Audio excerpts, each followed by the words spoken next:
सीमा को लगा कि पटाखे फूट रहे हैं। वो डर के मारे घर से बाहर निकली। देखा तो सामने योगेश यानी कि पतिदेव एक बुलेट बाइक पर बैठे हैं।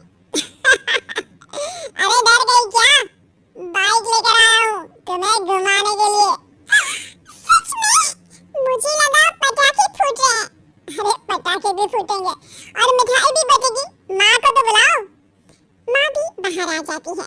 अरे योगेश बेटा, इतनी जल्दी आ गया? और ये गाड़ी किसकी है? साहब की है? हाँ माँ, तुम्हारा बेटा साहब से कम है क्या? मेरी है। अरे बेटा, इतनी बड़ी गाड़ी ले ली, इससे तो तू घोड़ा ही ले लेता। महंगी पड़ी होगी ना? माँ महंगी सस्ती छोड़ो और मिठाई लाया हूँ, गाँव में बंटवा दो। अरे बंटवा क्यों दो? पीछे बैठो, गाँव में बांट कर आते हैं। सब खुश थे। योगेश गांव के बाहर एक कोयले की खदान में मजदूरी करता था। मेहनत और अकल से उसने वहां ठेकेदारी का काम सीख लिया और सूझबूझ से ठीक-ठाक पैसा बनाने लगा।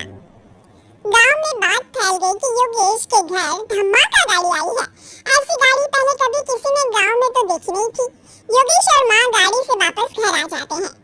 बेटा, बाबूजी ऊपर से देख रहे होंगे और आशीर्वाद भी दे रहे होंगे तुझे। वो होते तो उनको भी घुमाता माँ।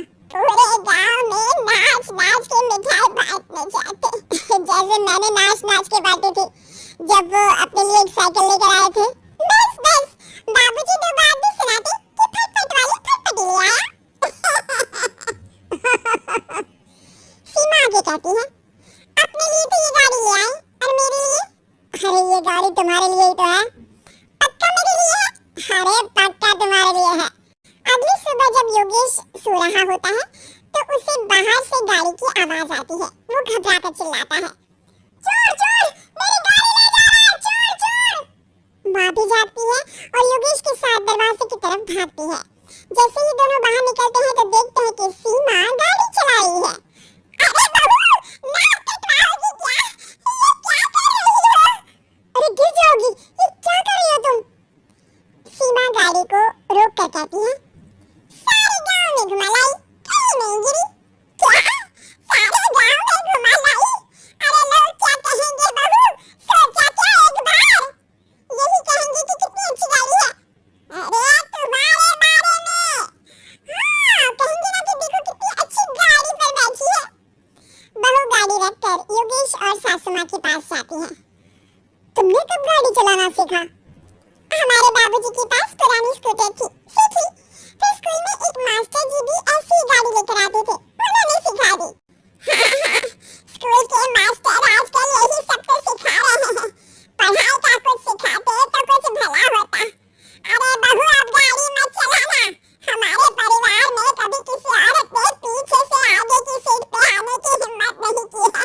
तुम भी मत करना, समझी? जी समझ गई माँ जी। सीमा सास की बात सुनकर चुपचाप रसोई में जाकर उदास होकर खाना पकाने लगती है। सास सुबह सुबह मंदिर से पूजा करके लौट रही होती है, तभी उसे दो औरतें रोक लेती हैं और कहती हैं, अरे बहू को थोड़े अच्छे लक्षण भी सिखा दो। गाड़ी चलाने निकली थी, गांव की मर्यादा का कोई ख्याल नहीं है। वही तो, अरे पास से आने लगे हैं तो क्या मतलब कि किसी रीति रिवाज को नहीं मानोगे? अरे समाज में रहना है तो समाज की ढंग से ही रहना पड़ता है। अरे लाज भी नहीं आई बहू को? चूल्हे चौके से निकलकर सीधे गाड़ी लेकर चौराहे चबूतरे नाप लिए, फाट फाट फाट करते हुए। अरे कुछ कह देना उसे।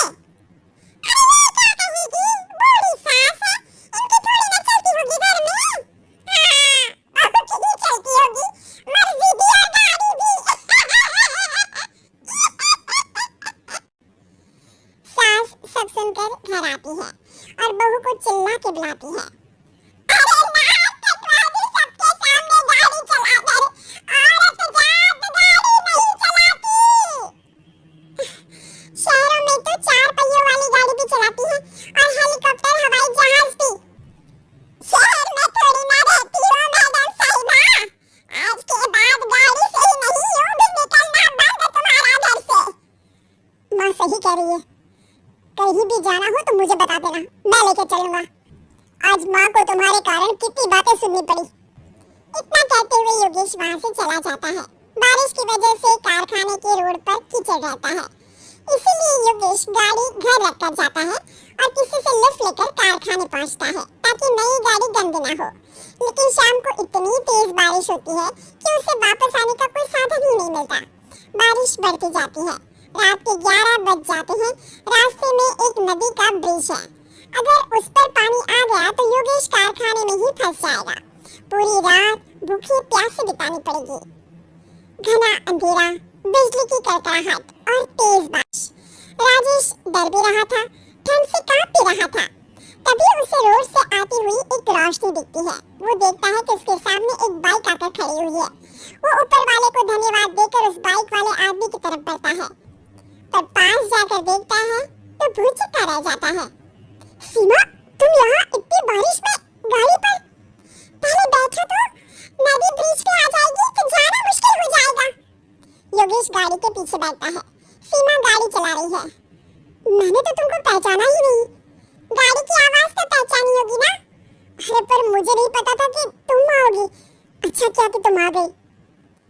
माँ नहीं आने दे रही थी, पर हमेशा पति पत्नी की रक्षा थोड़ी ना करेगा, पत्नी को भी तो करनी चाहिए। योगेश को सुबह अपने किए पर पछतावा होता है। उसकी आंख में आंसू आ गए जो बारिश की बूंदों में बह गए थे। उसके बाद सीमा को सास ने और योगेश ने खुशी खुशी समाज की सीमा लांघने की मंजूरी दे दी। अब वो जहाँ भी जाती फट फट फट गाड़ी पे ही जाती।